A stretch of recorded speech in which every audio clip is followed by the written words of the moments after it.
I'm giving away a skeleton knife tiger tooth to one lucky subscriber. To get entered into the giveaway, leave a like on the video, comment down below, subscribe to the channel and turn on notifications, and the winner will be announced on the channel at 15,000 subscribers. Make sure to have your trade link in the bio of your YouTube channel so I can contact you if you are the lucky winner. Now let's get back to the video. Ladies and gentlemen, welcome back to the channel. In this video, I'm going to be talking about the new CS2 update, the Genesis collection, all other things that were included in this update. Starting things off, I actually think this is the best change in the update. You can now spectate people and view their loadouts directly in game. You don't have to open up their Steam profile, which I think is a very, very good change. Another change that they did is you can actually zoom in on some skins, so you can see some finer details, which I think is really, really nice. Being able to zoom in a little bit more. So that's something that you guys can test out as well in game. But the main thing that we did get was this Genesis collection, a whole bunch of new skins. I'm going to show you the best ones now. We have the M4A4 Full Throttle. I actually think this is a very nice skin. I know some people don't really like it. I actually really like it. We have the AK-47, the Oligarch. I think it's nice. It's a little bit similar to some Valorant skins, but overall I think it's an okay AK. Then we have the Glock Mirror Mosaic.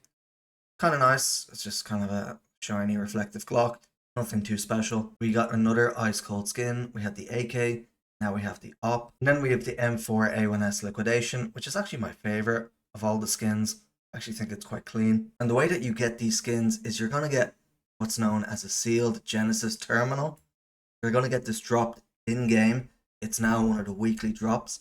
The fracture case was removed, and this was added instead of the fracture case. Right now it's $17. Please don't buy it for $17. But this is just a short video of what happens. So you open it, a laptop will come up, and I'll give you 5 different options. You can accept or decline them. This is just the first option. The guy got an AK Oligarch. As you can see here, you don't actually get the skin straight away. It just gives you the option to buy it. So this person opened the sealed terminal for free, and then it gave him the option to buy the AK directly from Valve for 317 New Zealand dollars, whatever that is in dollars. I know it's very, very expensive. And here we have some offers as well. We have a StatTrack AK, $363 in minimal wear. We have an AK in factory new for $370. We have a StatTrack M4 in minimal wear for $526. And now look at this, a StatTrack factory new M4A4 for $1,587.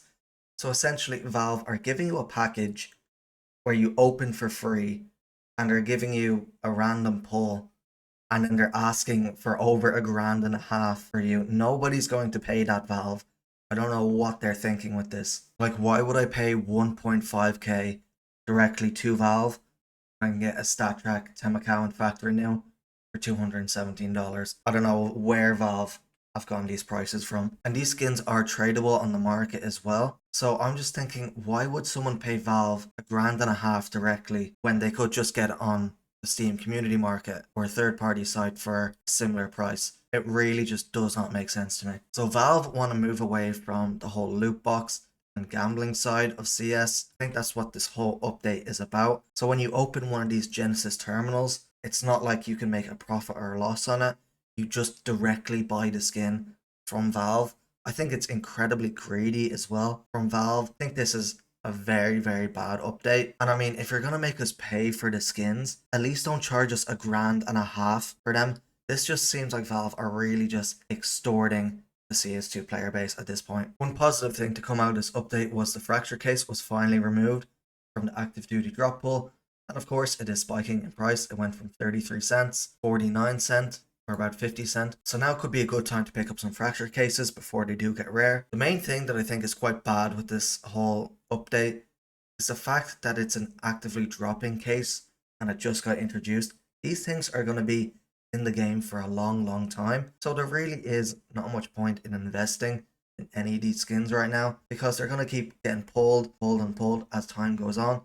We're going to end up getting a lot of these eventually. I think there is some investment potential when they do get removed, but since it just got added to the active duty drop pool, that's not going to be for a long a long time. If this was a limited time event or part of an operation, I think it's a good thing. But the fact that it's going to be in the game for a long time, there really is no investment potential at all with these skins, so I'm going to stay far away. And the fact that Valve would charge its own players $1,586 for a skin is a complete joke. This is the equivalent of opening a kilowatt case and then you end up getting really lucky and getting an inheritance, and then Valve say, oh wow, you pulled this great skin, okay, now give us $500. This is exactly what it is, and I'm not about it. I think this is very greedy from Valve, and I don't like this update at all. Let me guys know in the comments down below what you think of this whole update. I'm not a fan of this in the slightest. Let me guys know down below in the comments what you think about it, and yeah guys, see you in the next one. Peace out.